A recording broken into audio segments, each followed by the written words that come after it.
Bueno, la reforma educacional, este proyecto que elimina el lucro y el copago con fondos públicos y regula la selección, sabemos que ya pasó por el Senado, hoy lo discutió la Comisión de la Cámara de Diputados y el lunes podría ser la votación definitiva para su despacho en la Cámara. Son ya las horas claves, se están discutiendo los últimos detalles del proyecto y vamos a conversar con uno de los actores en esta discusión, el profesor de la Universidad de Chile, de la Universidad Adolfo Ibáñez, Fernando Atria. Fernando, gracias por estar con nosotros. Gracias por la invitación. En términos generales, ¿qué te parece cómo está quedando el proyecto de reforma educacional?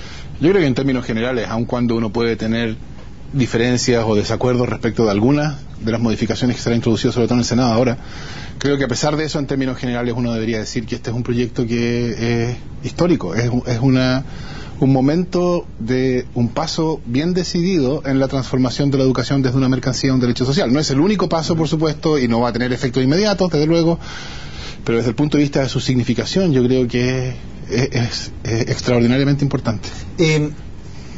¿Cuál es el cambio más relevante? ¿Por qué dices que esto puede ser un cambio histórico? ¿Cuál es el punto fundamental que va a cambiar en la educación desde cómo se entiende hoy a cuando comienza a regir esta nueva ley? O sea, no es que vaya a cambiar a cuando comienza a regir, pero yo creo que va a hacer que pensemos sobre educación de una manera distinta. Es decir, yo creo que de aquí a 10 años o 15 años vamos a volver la vista atrás y recordar esa época donde era obvio que, por supuesto, que los sostenedores podían lucrar con fondos públicos, por supuesto que todos los sostenedores podían seleccionar estudiantes a su gusto, por supuesto que todos los sostenedores podían cobrar dinero privado a cualquiera, y vamos a decir, ¿cómo era posible?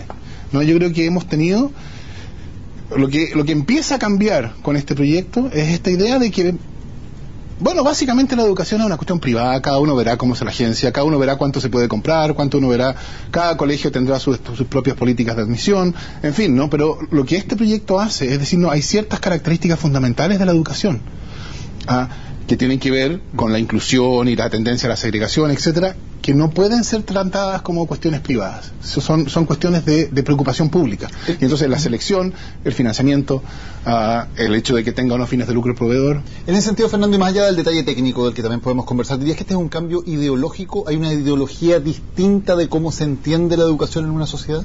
Es bien divertida la pregunta, digo, no esta pregunta tuya, pero cuando uno escucha esto, primero aparece esto como crítica. Este es un proyecto ideológico. Entonces la respuesta habitual es, bueno, pero todos tenemos ideología, y entonces el que hace la crítica original dice, no, por supuesto, si yo no estoy diciendo nada malo, pero hay un subtexto. Si uno entiende por ideológico que es un proyecto que se hace con la sola finalidad de marcar, por así decirlo, un punto político y decir ganamos, yo creo que no es ideológico.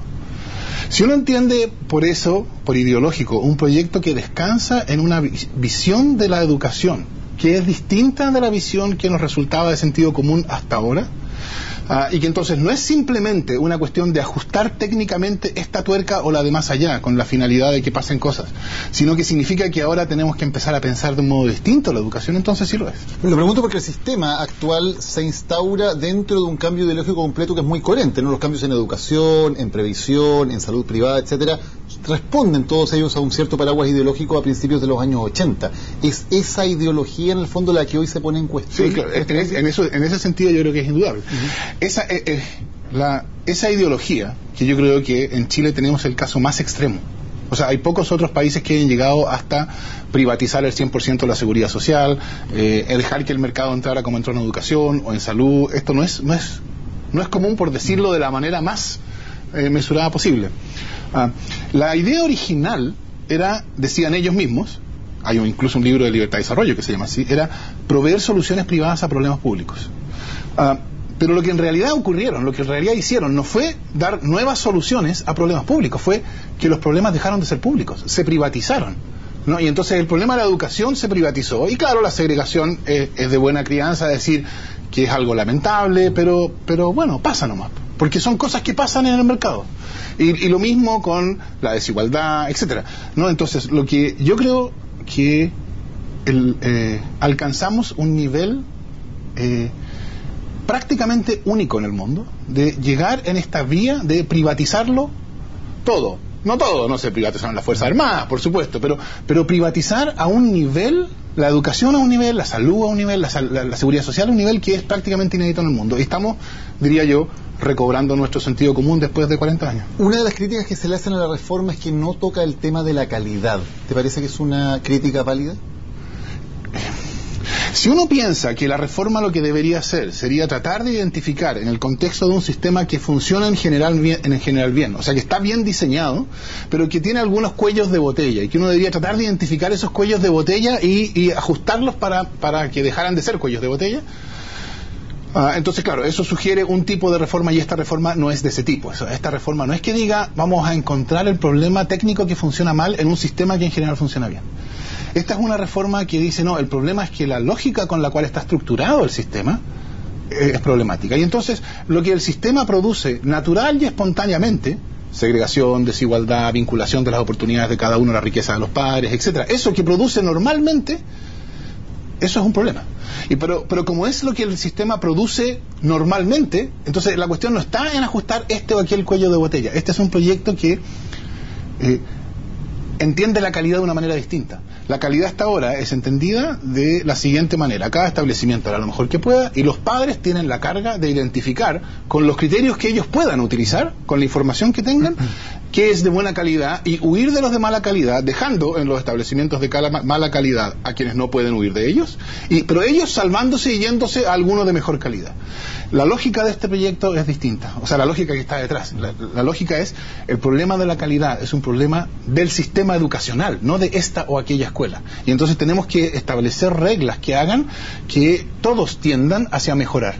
Con el sistema actual, una mejora en la calidad, bueno, se distribuía desigualmente. Es cosa de pensar dónde van a terminar, o dónde habrían terminado con la lógica del sistema antiguo, o que se acaba, o que se está empezando a acabar.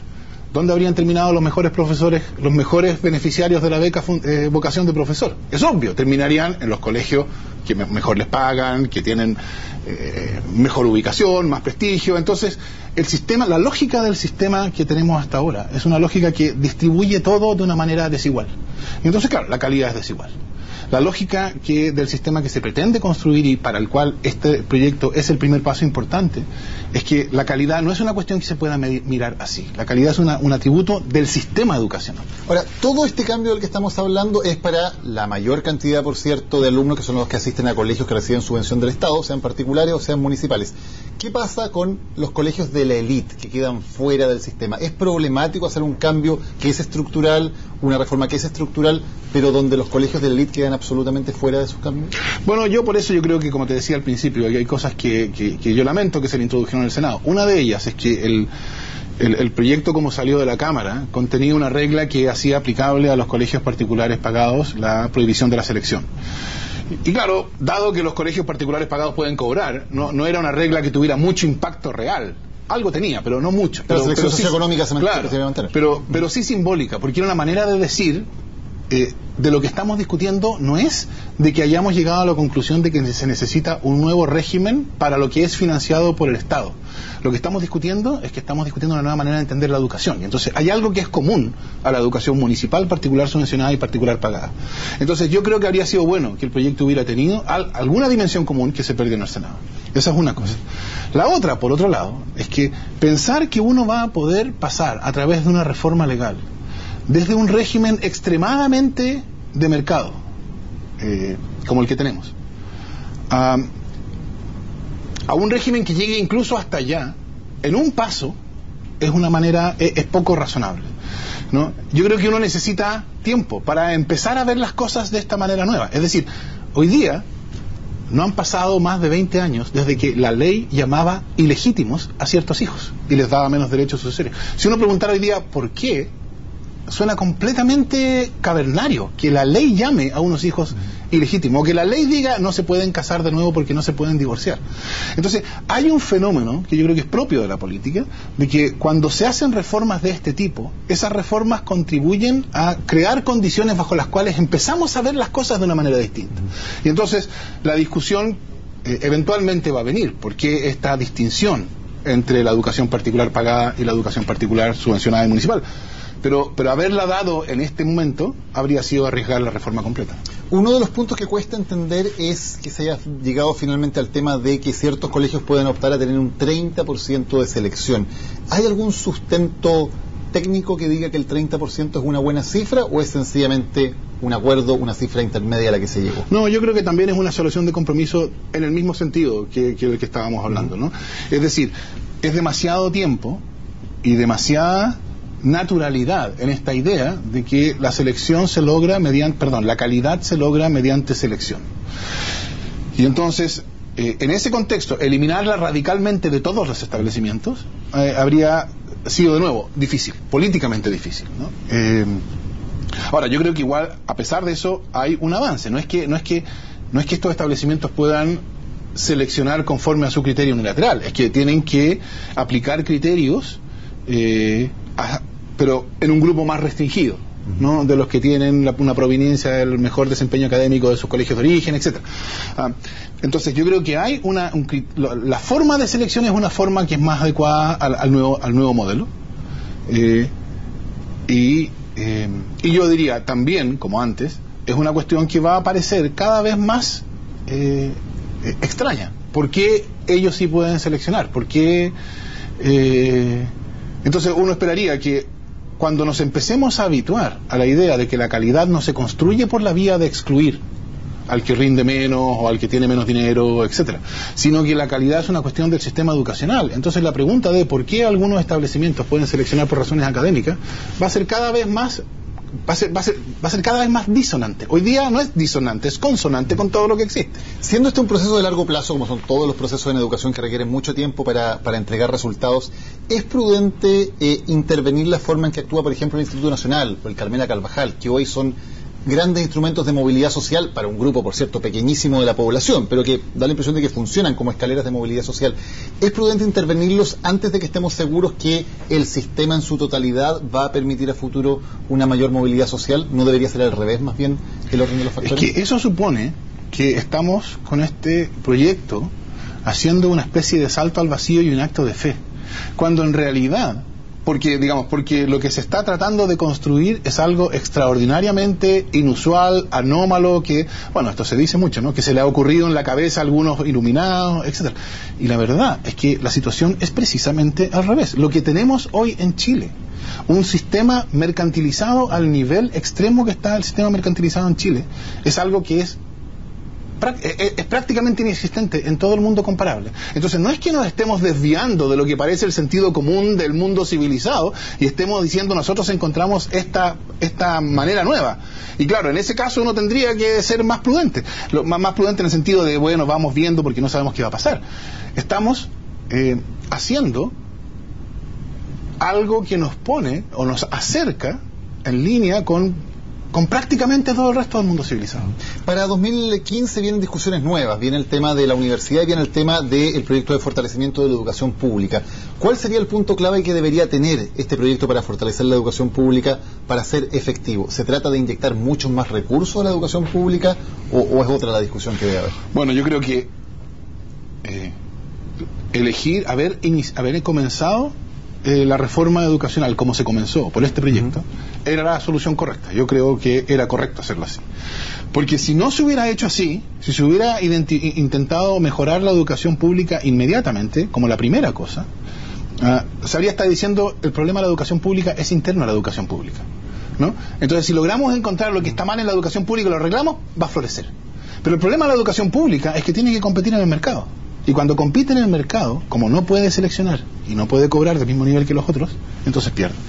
Ahora que hay un conjunto de reglas que configuran un espacio en el cual la educación particular subvencionada y la educación pública pueden coexistir, ahora por supuesto es el momento de cuestiones de la educación pública. Yo creo que ahí no cabe ninguna duda que tiene un problema serio de déficit, tiene un problema de estructura, y entonces eso va a llevar a la pregunta de cómo organizar un sistema, un servicio público educacional descentralizado, etcétera, que reemplace a la estructura que descansa en los municipios hoy día.